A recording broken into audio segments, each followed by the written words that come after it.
안녕하세요. 쏭입니다. 오늘도 비타민C 들고 왔거든요. 제가 직접 피부로 느꼈던 것들을 여러분들에게 설명을 드리고 싶어서예요. 오늘도 같이 가도록 해요. 고고! 제가 비타민C 제품을 사용하게 된 이유가 있어요. 화장품 회사를 한 20년 다녔잖아요.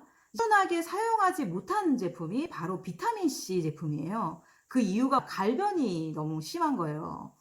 조금 사용하다가 말아버리고 이런 것이 되게 많았던 게 바로 비타민C 제품입니다.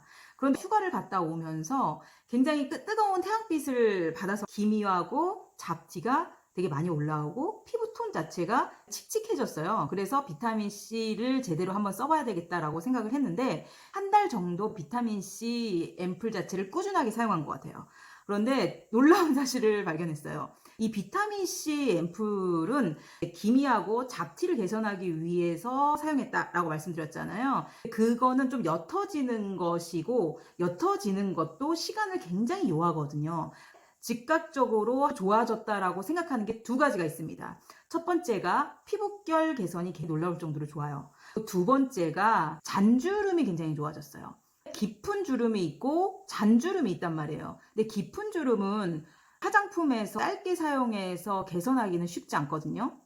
비타민C 앰플을 사용하고서 제가 눈가 위에 있었던 잔주름 부분이 굉장히 많이 개선이 됐어요.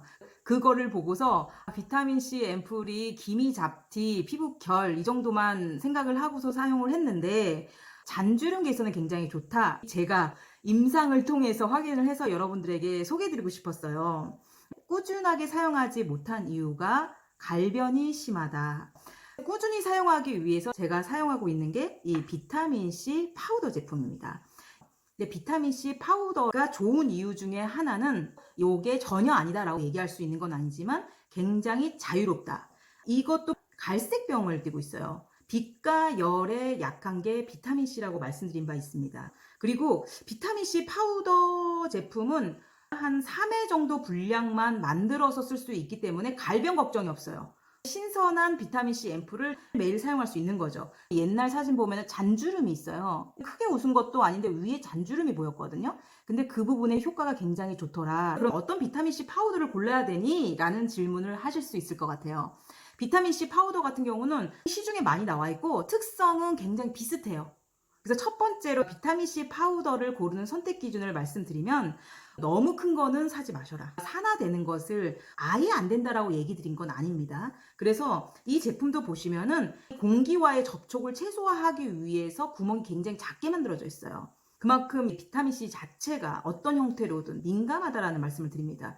비타민C 파우더도 너무 오랫동안 사용하시면 산화될 수가 있어요. 이 제품 같은 경우도 17g인데 3분의 1 정도는 남아있어요. 그만큼 비타민C 파우더 제품이 오래 쓸 수 있기 때문에 큰 용량의 제품은 피하셔라.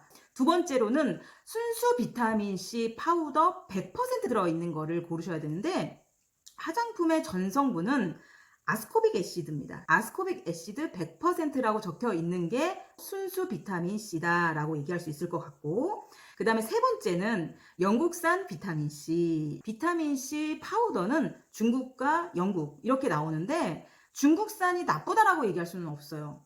그런데 원료가 굉장히 오랫동안 업력을 갖고 있는 곳의 제품이 좋단 말이죠.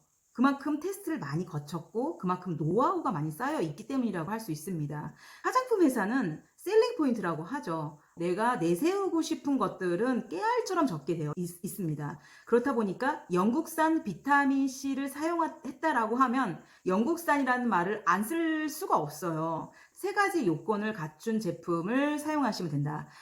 그리고 함량에 대한 얘기를 되게 많이 하세요. 순수 비타민C도 내 피부에 맞게끔 써야 돼요. 화장품이 좋고 나쁘고라기보다는 내 피부에 맞느냐, 적합하느냐가 더 중요하다는 말을 늘상 하고 있거든요. 그 함량은 논문에 의하면은 15에서 20% 가장 흡수도가 좋다라고 나와 있어요. 그렇긴 하지만 예민하고 민감하신 피부를 갖고 계신 분들은 이것도 적합하지 않다는 거예요. 함량 자체가 조금 낮은 것부터 시작해서 사용하신다든가, 두 번째는 보습 제품이라든가 수분 제품을 섞어 사용하신다든가, 그것도 힘들다라고 하면 비타민C 유도체 성분을 사용하신다든가 이 세 가지를 사용하셔야 되는데 순수 비타민C보다는 효능 효과가 떨어집니다. 그렇긴 하지만 흡수가 조금 더디더라도 그것보다 좀 낮춰서 대안으로 사용하셔라 라고 말씀을 드릴 수 있을 것 같아요. 화장품 회사에서 예전에는 순수 비타민C도 5%, 10%이 정도에 적합하다 판매를 했었는데 그게 경쟁적으로 15%, 20%, 30% 이렇게 올라갔단 말이에요. 굳이 높은 게 좋다라고 생각하지 마시고 15에서 20%가 적합하다. 그리고 제가 비타민C를 섞어서 쓰는 거에서는 요 달바 미스트 제품을 쓰고 비타민C 파우더를 한 20% 넣어주시고 그 다음에 넣는 게 이 토코페롤이에요. 흡수를 도와주는 거죠.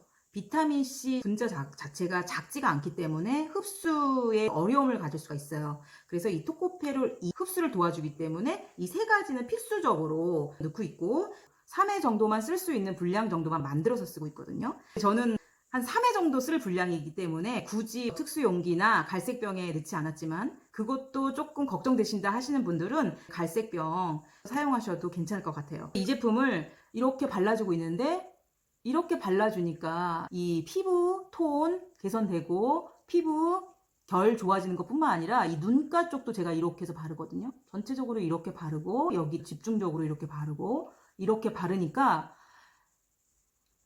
눈가에 있는 깊은 주름이 아니라 위에 있는 잔주름이 없어지더라. 이 잔주름 때문에 걱정이신 분들은 비타민C 앰플 꼭 사용해 주시고 계속 레이어드 하려고 하면 시간차가 좀 필요해요. 그래서 이쪽 부분 한번 발라주시고 약간의 흡수에 시간차를 두시고 그 다음에 이쪽 부분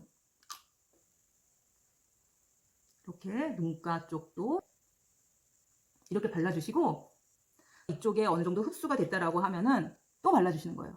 레이어드를 한 3번 정도 해요. 이때 주의해야 될 거는 피부 결 방향. 피부 결 방향은 안쪽에서 바깥쪽입니다. 안쪽에서 바깥쪽. 눈가도 안쪽에서 바깥쪽. 눈가도 안쪽에서 바깥쪽. 이렇게 쓰시는 거예요. 이 피부 결은 내가 만들어주는 방향대로 가게끔 되어 있어요. 그래서 목주름 때문에 막 이렇게 위에 올려서 쓰시는 분도 있잖아요. 잘하고 계신 거고 피부결도 안쪽에서 바깥쪽. 안쪽에서 바깥쪽. 이마도 안쪽에서 바깥쪽으로 사용해 주셔야 돼요. 그래야지 흡수를 도와줄 수 있다는 거죠. 우리가 밭을 매거나 논을 맬 때 돌도 많고 울퉁불퉁한 데에서 밭갈이 하지 않거든요. 결방향대로 이렇게 만들어 주잖아요. 마찬가지예요. 우리가 아무리 좋은 성분도 흡수가 잘 되지 않으면은 좋은 효과를 볼 수가 없어요. 그러려면은 피부 결을 잘 만들어 주셔야 돼요. 3회 정도 레이어드 해 주시면은 너무 피부가 좋아져요. 피부 결도 개선되고. 아침에는 크림을 반드시 써주거든요. 근데 저녁에는 크림을 써주지 않아요. 왜 그러냐면은 pH라는 얘기 들어보셨죠? 위에다가 크림이라든가 이렇게 발라주면 뜨거운 물에서 찬물 섞으면 미지근한 물 되잖아요. 똑같습니다. 이것도 산성화 시켜놨는데 여기다가 또 크림을 바르고 하게 되면은 중성적으로 올라갈 수 있어서 흡수를 방해할 수 있거든요. 스킨이나 이런 걸로 한번 정리해 주시고 그 다음 비타민C 이 앰플 자체를 여러 번 레이어드 해주시고 그리고 나서 크림은 발라주시지 않는 게 좋겠다. 그리고 어떤 때 갈변이라서 버려야 되나 라는 것도 궁금증이 많으시더라고요. 이렇게 보시면은 정상이에요. 아까 제가 만든 거거든요. 그 다음에 이 정도 색깔을 띄거든요. 이 정도까지도 사용할 수 있어요. 근데 보시면은 진하잖아요. 요거는 그냥 버려주셔야 되는 거예요. 그러니까 이게 가장 좋고 그 다음에 이 정도 되는 것도 바르는 정도는 된다라고 보시면 될 것 같아요. 비타민C 자체는 확연하게 드러나기 때문에 내가 써야 되는지 말아야 되는지를 알 수 있는 거죠. 오늘도 긴 영상 봐주셔서 감사하고요. 도움이 되셨다면 구독과 좋아요 부탁드리겠습니다. 안녕.